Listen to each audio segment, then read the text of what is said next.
Bismillahirrahmanirrahim. Assalamualaikum warahmatullahi wabarakatuh.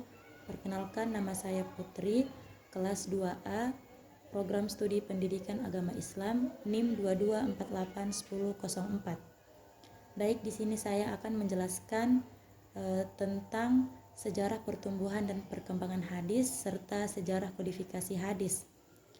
Sejarah pertumbuhan dan perkembangan hadis yaitu hadis sebagai sumber hukum kedua dalam Islam setelah Al-Quran, memiliki sejarah pertumbuhan, perkembangan, dan kodifikasi yang kompleks. Sejarah perkembangan hadis pada masa Nabi Muhammad SAW yaitu fase pertama.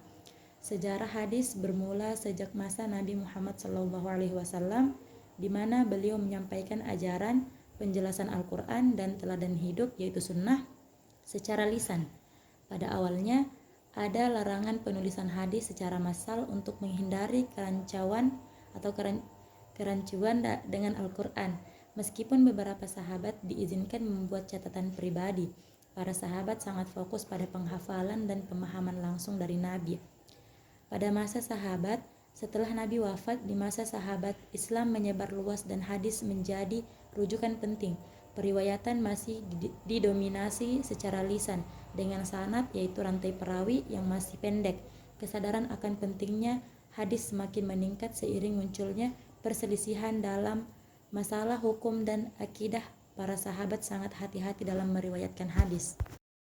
Pada masa tabi'in yaitu generasi penerus sahabat, hadis terus tersebar ke berbagai pusat keilmuan. Kesadaran akan pentingnya sanad semakin kuat untuk menjaga keaslian hadis. Beberapa tabi'in seperti Ibnu Syihab Az-Zuhri mulai melakukan penulisan hadis secara individual sebagai catatan pribadi, meskipun belum ada upaya kodifikasi resmi dari negara. Sejarah kodifikasi hadis. Kodifikasi hadis adalah proses pengumpulan, penulisan, dan penyusunan hadis secara sistematis. Proses ini melalui beberapa tahapan. Yang pertama, abad pertama Hijriyah, yaitu fase awal individual. Larangan penulisan mulai dilonggarkan karena kekhawatiran hadis akan hilang dan munculnya hadis palsu.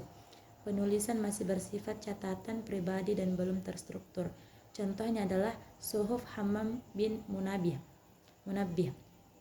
Abad kedua Hijriyah, yaitu fase kodifikasi resmi dimulai. Ini adalah titik paling balik penting. Khalifah Umar bin Abdul Aziz khawatir akan hilangnya ilmu hadis secara resmi dan memerintahkan para ulama, terutama Muhammad bin Muslim bin Syihab Az-Zuhri, untuk mengumpulkan hadis.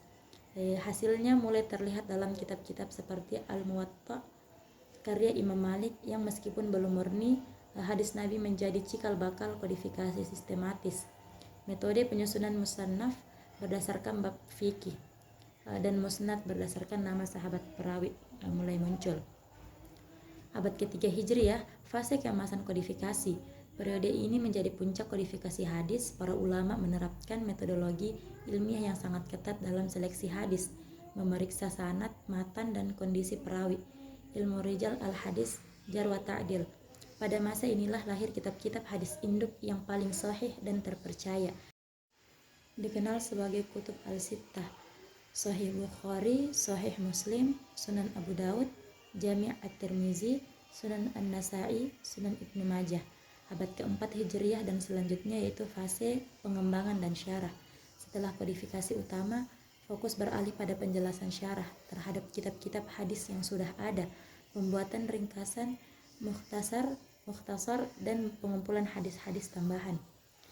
Baik, mungkin itu saja yang dapat saya jelaskan. Kurang dan lebihnya mohon dimaafkan. Saya akhiri dengan ucapan billahi fisabilil haq fastabiqul khairat. Assalamualaikum warahmatullahi wabarakatuh.